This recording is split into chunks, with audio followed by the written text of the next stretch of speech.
Hey guys, Mr. Betts here. In this topic, we're ultimately going to get to another version of the fundamental theorem of calculus that's going to allow us to do a lot of really, well, easy things with areas and integrals. But before we can get there, we have to go through some definitions. So this video, I'm just going to bombard you with a bunch of definitions and kind of talk about a few things.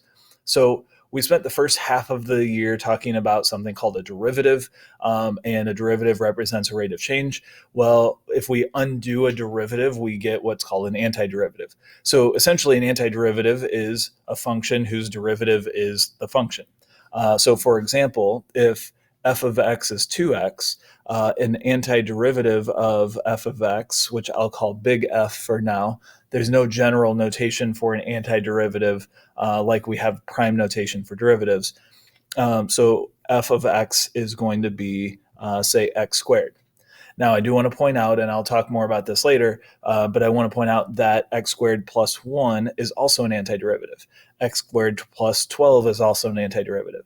X squared plus 123 is also an antiderivative. So x squared plus any constant, when we take the derivative, that constant's going to go away. I also want to point out that sometimes antiderivative problems will be presented like this. So we'll say, here's a derivative, here's f prime, what is f? So we could say f of x could be x squared or x squared plus 1 or whatever. So what do we take the derivative of to get, say, cosine? Well, the derivative of sine is cosine. So we could say an antiderivative of cosine is sine of x. Or again, we could say sine of x plus 3. So if we add a constant to the antiderivative, when we take the derivative, that constant goes away. So antiderivative is just the opposite of a derivative. The constant of integration, which is the plus c right here, is the constant that I referred to when we take an antiderivative. The antiderivative of 2x could be x squared.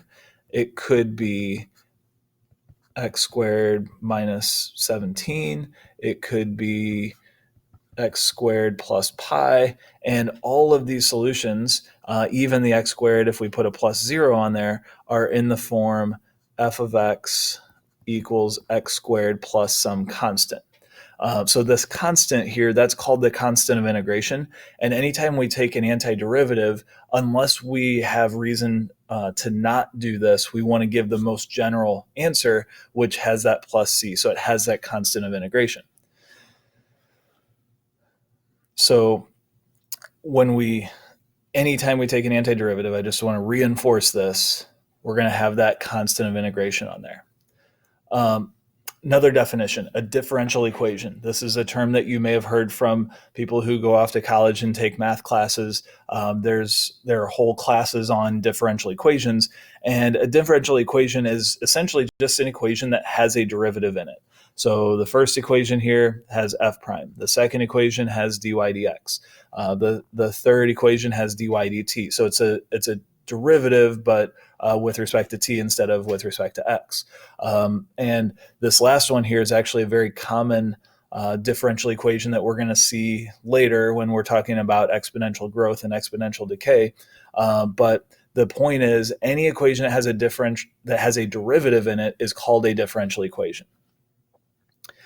The general solution to a differential equation is going to be a solution that tells us what the function is and all possible functions that are the solution. So we already looked at this derivative and said that this is an antiderivative. Well, this is called a general solution because it has this plus c here, and that plus c incorporates all possible answers or solutions to this differential equation. So any equation that's in this form right here, when we take the derivative, the constant drops out, is the derivative of a constant is 0, and we get 2x. So a particular solution then is going to be one particular solution that satisfies a differential equation and what's called an initial condition. So if the solution to this differential equation right here is f of x equals x squared plus c, but we know that f of 1 is 7, then we can say f of 1 is 7, but plugging 1 in, we get 1 squared plus c, and we can solve for c and get c equals 6. So the particular solution then is going to be f of x equals x squared plus 6.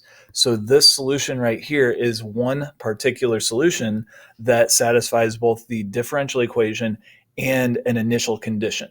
And an initial condition can really be any point on the curve that we can plug into a general solution to solve for the constant of integration to get the particular solution. So there you have it, a bunch of definitions. That's all stuff that I'm going to be using when I talk about the fundamental theorem of calculus and modifying it for new purposes.